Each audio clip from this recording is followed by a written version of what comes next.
Herkese merhaba, ben geldim. Herkese merhaba. Bir daha girelim. 3, 2, 1 ve geldim. Herkese merhaba. Yine ben geldim.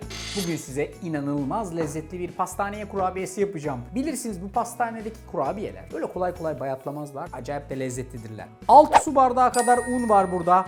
Ve her şeyi burada başlıyoruz. 6 su bardağı unun içine bir paket kabartma tozu, dolu 2 kaşık tuz, 1,5 tatlı kaşığı mahlep, 1 tatlı kaşığı toz şeker. Önce şunları böyle güzel bir harmanlayalım. Hafifçe ortasını açalım. Bunun içerisine diğer koyacağımız sıvı malzemeleri koyacağız. 1 su bardağı kadar yoğurt, 4'te 3 su bardağı ayçiçek yağı, 250 gram erimiş margarin, 1 yumurtanın tamamı, 1 yumurtanın da beyazını ilave ediyorum. Şimdi tarifte bundan sonra inanılmaz teknik bir nokta var. Eğer bunu eksik yaparsanız bütün tarif mahvolur. O teknik noktaysa her şeyi karıştırmak. Güzelce karıştıracaksınız ve iyice yoğuracaksınız bunu. Ondan sonra da kurabiyeniz hazır. Koy karıştır, hazırla fırına at. 10 numara bir kurabiye. Tadı da çok güzel oluyor. İyice yoğuruyorsunuz bunu ki içerideki kabartma tozu vesaire her yere bulaşsın diye. Bundan böyle ceviz büyüklüğünde parçalar alıyorsunuz. Avucunuzun içerisinde bunları bir yuvarlıyorsunuz. Sonra tezgahta ince uzun vaziyette açıyorsunuz. İnce uzun açtıktan sonra kendi ekseni etrafında bir tur çeviriyorsunuz. Olay bu.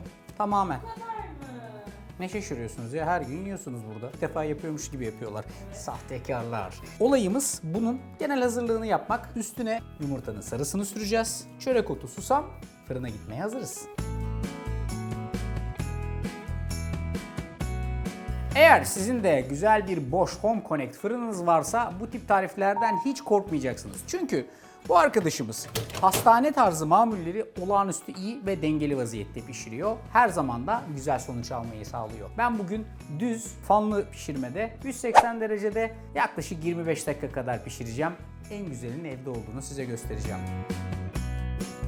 Efendim 25 dakika sonra çıkartıyorsunuz kurabiyelerinizi, biraz dinlendiriyorsunuz. Ondan sonra da bu şekilde servis ediyorsunuz. Vallahi da billahi da en güzel evde. Bak, pastane fırını. Aman, pastane kurabiyesi. Kafam karıştı. Her şey birbirine girdi. Çok güzel kokuyor çünkü. Ve bu arkadaşlar öyle kolay kolay da bayatlamıyor.